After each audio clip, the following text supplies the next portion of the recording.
Major construction has begun on a new ballroom at the White House, with parts of the East Wing already demolished to make way for what President Donald Trump describes as a modern and magnificent addition to the presidential residence.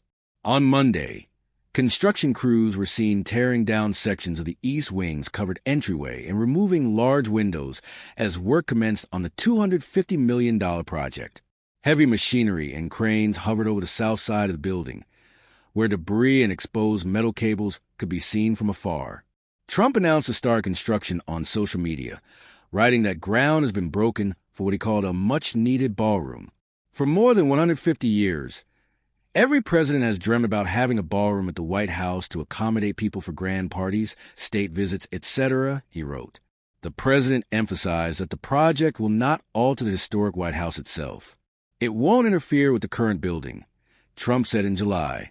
It'll be near it but not touching it, and pays total respect to the existing building, which I'm the biggest fan of. Privately funded, but donors unnamed. According to Trump, the project is being financed privately by many generous patriots. However, the White House has not released the names of any donors or organizations funding the construction.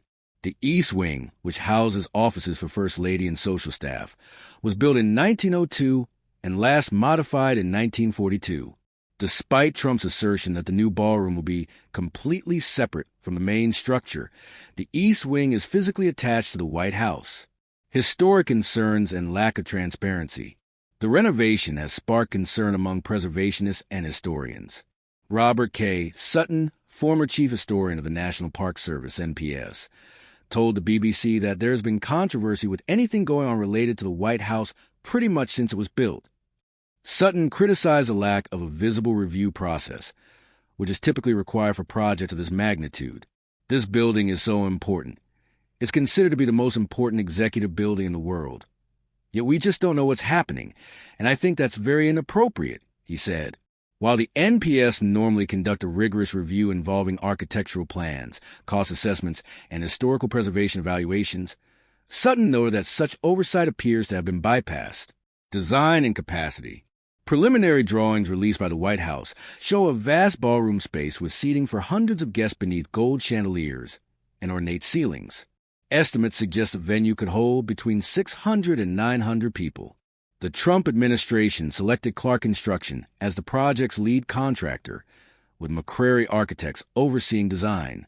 I am honored that President Trump has entrusted me to help bring this beautiful and necessary renovation to the people's house, said Jim McCrary, head of the architectural firm.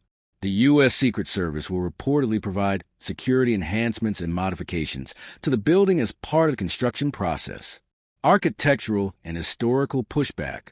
Several professional and historical organizations have voiced concern.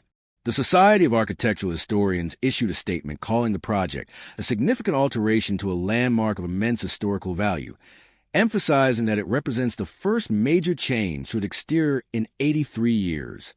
The American Institute of Architects, IA, also urged a transparent review process, warning that any hasty modification could compromise the White House's architectural integrity. Sutton cautioned that such projects must balance modern needs with historical preservation. These changes will outlive presidents and generations, he said, expressing concern that the project may reflect Trump's personal aesthetic rather than the nation's heritage. Presidential renovation tradition. Trump's ballroom initiative follows a long history of presidents modifying the White House to suit their needs. Barack Obama converted the tennis court into a multi-use facility that could host basketball games. Richard Nixon transformed the indoor swimming pool, installed by Franklin D. Roosevelt in 1933, into the press briefing room, where journalists still gather today. Gerald Ford later added an outdoor pool in 1975. Harry Truman, facing severe structural issues, famously oversaw a complete reconstruction of the White House interior between 1948 and 1952. Trump himself has already made several stylistic changes, including gilded decor in the Oval Office and replacing sections of the Rose Garden lawn with paved areas for events. A new chapter for the People's House. Supporters of the ballroom project argue it will provide a long overdue venue for state dinners, diplomatic receptions, and major national events. Critics, however, warn that the project risks undermining the historical integrity of the world's most recognized executive residence.